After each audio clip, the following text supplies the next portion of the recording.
Hello everyone, and welcome back to the channel. Today, we're diving into a major development in the ongoing naval dynamics between the United States and China.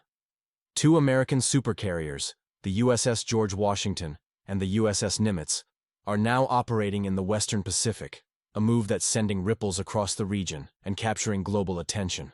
What does this mean? Why now? Let's break it down. First, let's get the official word.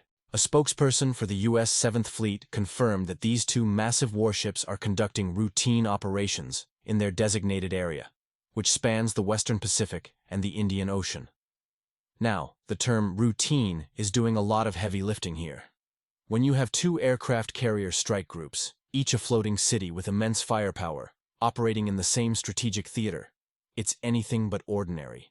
It's a deliberate and powerful statement of presence and capability. Let's look at the carriers themselves. The USS George Washington is a familiar sight in the region, often based in Japan. Its return to active operations is significant, but the real head-turner is the USS Nimitz. This legendary carrier was recently operating in the Middle East. Its redeployment to the Pacific is a clear signal of where Washington's strategic priorities lie. Moving an asset of this magnitude isn't a casual decision. It's a calculated move reflecting a broader shift in global focus towards the Indo-Pacific. This concentration of naval power is something we haven't seen in this specific manner for some time. So, why is this happening now? The context is everything. Tensions in the South China Sea have been simmering for years. China lays claim to a vast majority of this critical waterway, through which trillions of dollars in global trade pass annually. It has bolstered these claims by building and militarizing artificial islands, creating a network of runways, ports, and defense systems. This has raised concerns among its neighbors, including the Philippines, Vietnam, Malaysia, and Brunei, who have competing claims. The United States, along with allies like Japan, Australia, and the UK, has consistently challenged China's assertions by conducting freedom of navigation operations, or FONOPs. These operations involve sailing warships through contested waters, to assert the right of free passage under international law. The presence of two carrier strike groups amplifies this message exponentially. An aircraft carrier isn't just a ship. It's the centerpiece of a strike group that includes guided missile cruisers, destroyers, and submarines. Each carrier hosts an air wing of around 75 aircraft, from fighter jets like the FA-18 Super Hornet to electronic warfare and early warning planes. Having two of these strike groups in the same region means the U.S. can project a staggering amount of air and sea power. It's a way of saying, we are here, we are watching, and we have the capability to ensure stability and uphold international norms. This isn't happening in a vacuum. It coincides with several other key events. We've seen an increase in joint military exercises between the U.S. and its regional allies. The Quad, a strategic dialogue between the U.S., Japan, Australia, and India, has been gaining momentum. These nations are increasingly coordinating their efforts to promote a free and open Indo-Pacific. The deployment of the Nimitz and the George Washington can be seen as the military muscle backing up these diplomatic initiatives. It's a demonstration of commitment to allies and a clear signal of resolve. Of course, from Beijing's perspective, this is viewed very differently. Chinese officials often portray these U.S. naval movements as provocative acts of intimidation aimed at containing China's rise. They argue that the U.S., a country thousands of miles away, is interfering in regional affairs and militarizing the South China Sea. China's own naval expansion has been nothing short of historic. In just a few decades, the People's Liberation Army Navy, or PLAN, has grown from a coastal defense force into the world's largest navy by number of ships. It now boasts its own aircraft carriers, advanced destroyers, and a growing fleet of submarines. This creates a classic security dilemma. The U.S. sees its naval presence as a way to maintain the status quo and deter aggression. China sees that same presence as a threat and responds by building up its own military capabilities. This, in turn, makes the U.S. and its allies feel less secure, leading them to increase their own military presence, and the cycle continues. It's a delicate and potentially dangerous spiral of action and reaction.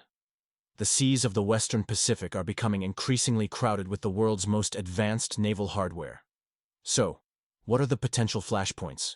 The two most watched areas are the South China Sea and the Taiwan Strait. Any miscalculation, any accident, A collision between ships, an aggressive maneuver by a fighter jet, could escalate quickly. This is why communication channels between the two militaries are so crucial.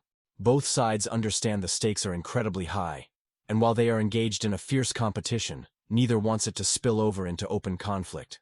The goal of this power projection is deterrence, not war. The economic implications are also massive. The stability of the Indo-Pacific is vital for the global economy. Any disruption to the shipping lanes in the South China Sea would have a catastrophic effect on supply chains worldwide. So, when the U.S. talks about ensuring a free and open Indo-Pacific, it's not just about military strategy. It's about protecting the economic arteries that keep the world running. This naval deployment is, in part, an insurance policy for global trade. Looking ahead, what can we expect? This heightened U.S. naval presence is likely the new normal.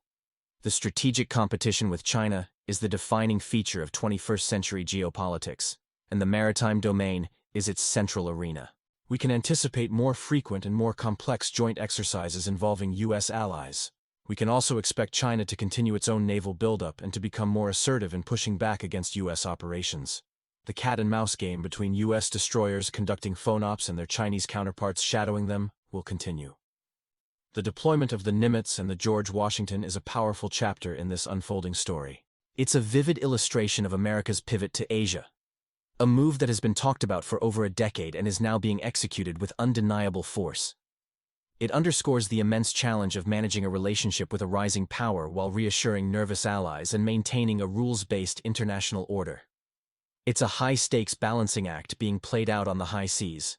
This is a complex issue with no easy answers, but it's one that will shape our world for decades to come. Understanding these movements, the motivations behind them, and the potential consequences is more important than ever.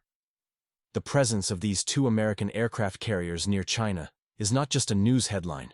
It's a powerful symbol of a global power shift and a reminder of the fragile peace we depend on. Thank you so much for watching.